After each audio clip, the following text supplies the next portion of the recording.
बिहार के मोतिहारी पहुंचे उत्तर प्रदेश के मुख्यमंत्री योगी आदित्यनाथ ने केंद्र सरकार की नीतियों की जमकर तारीफ की। पीएम मोदी को किसानों, बेरोजगारों, गरीबों का मसीहा बताते हुए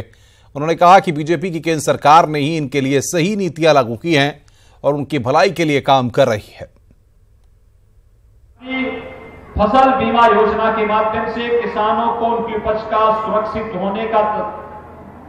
इस प्रकार का आश्वासन देना,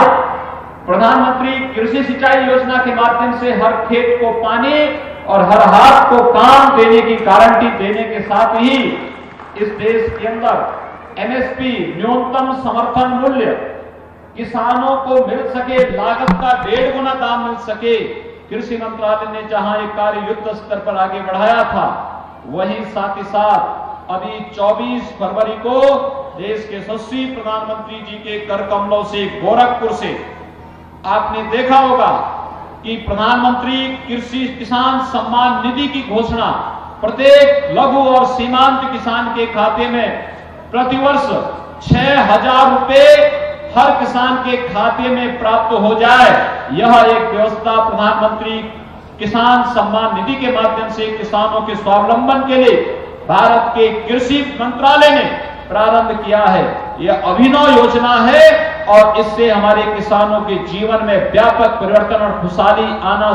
अवश्य खुशहाली आएगी। इस दृष्टि से आज के इस कार्यक्रम के अवसर पर जब हम लोग सरदार वल्लभ भाई पटेल जी की स्मृति में यहां पर उनके इस भव्य स्मारक और इस कार्यक्रम को आगे बढ़ा रहे हैं, मैं केंद्रीय कृषि और किसान कल्याण मंत्री श्री राधा मोहन सिंह जी का सबसे पहले हृदय से अभिनंदन करता हूं।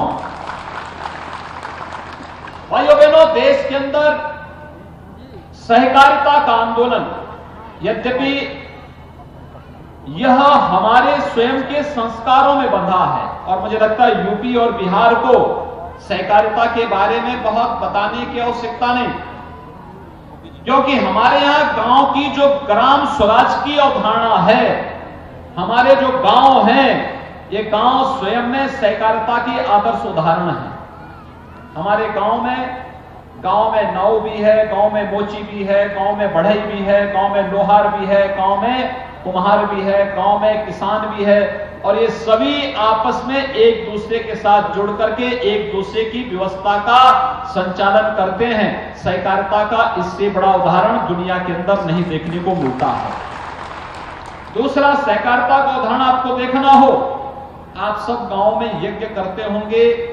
या रामलीला का आयोजन करते होंगे या कोई धार्मिक कार्यक्रम करते होंगे, कोई सामाजिक कार्यक्रम करते होंगे। आप सरकार से कोई पैसा नहीं मांगते, आप किसी नेता से कोई पैसा नहीं मांगते, गांव का हर व्यक्ति चंदा इकट्ठा करके अपने गांव की रामलीला का आयोजन करता है, गांव में यज्ञ का आयोजन करता है, गांव में कोई धार्मिक आयोजन करता है। यह सहकारिता का दूसरा उदाहरण हमें हमारे पूर्वजों ने, हमारी ऋषि परंपरा ने जो संस्कार में हमें दिया, यह सहकारिता का दूसरा उदाहरण हम सबके सामने। लेकिन इस संस्थागत रूप भी ले और यह आम जीवन को, आम नागरिक के जीवन में व्यापक परिवर्तन का आधार बने। यह कार्य अगर ईमानदारी के साथ किसी ने आगे बढ़ाया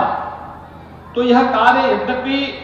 1904 में इससे संबंधित एक्ट अंग्रेजों ने बनाया था, लेकिन 1916 में राष्ट्रपिता महात्मा गांधी जी ने सरदार वल्लभ भाई पटेल जी को इस कार्य के लिए 10 वर्ष के लिए स्पेशल ट्रेनिंग में भेजा कि आप इसकी स्पेशल ट्रेनिंग भी लीजिए, इससे संबंधित साहित्य का प्रकाशन भी करिए और गुजरात के अंदर सहकारिता आंदोलन को आगे बढ़ाइए। आज यहां पर मुझे जानकारी मिली कि गुजरात की अमूल डेयरी से भी जुड़े हुए प्रतिनिधि यहां पर आए हैं। इस सहकारिता का देश के अंदर एक आदर्श उदाहरण है। इसकी पृष्ठभूमि सरदार वल्लभ भाई पटेल से प्रारंभ होती है। गांव-गांव में दुग्ध समितियों को गठन करके और दूध के उत्पादन के माध्यम से हम किसान की खेती के साथ साथ उसकी बाड़ी के प्रबंधन की व्यवस्था भी करके उसके जीवन में खुशहाली ला सके, उसकी आय को कई गुना बढ़ा सकें। यह कार्यक्रम सहकारिता के इस आंदोलन के माध्यम से सरदार वल्लभ भाई पटेल जी ने यह गुजरात के अंदर जो नींव सुदृढ़ की थी, आज उसी सुदृढ़ नींव को आगे बढ़ाने के लिए आपके बिहार में भी आपके किसान और कृषि और किसान कल्याण मंत्री माननीय राधा मोहन सिंह जी के द्वारा सरदार वल्लभ भाई पटेल जी की स्मृति को आगे बढ़ाने के लिए, इनकी स्मृति को जीवंतता प्रदान करने के लिए सहकारिता के इस अभियान को आगे बढ़ाने और उन्हें स्मारक के रूप में भव्यता प्रदान करने का एक कार्यक्रम आज यहां पर आयोजित हो रहा है।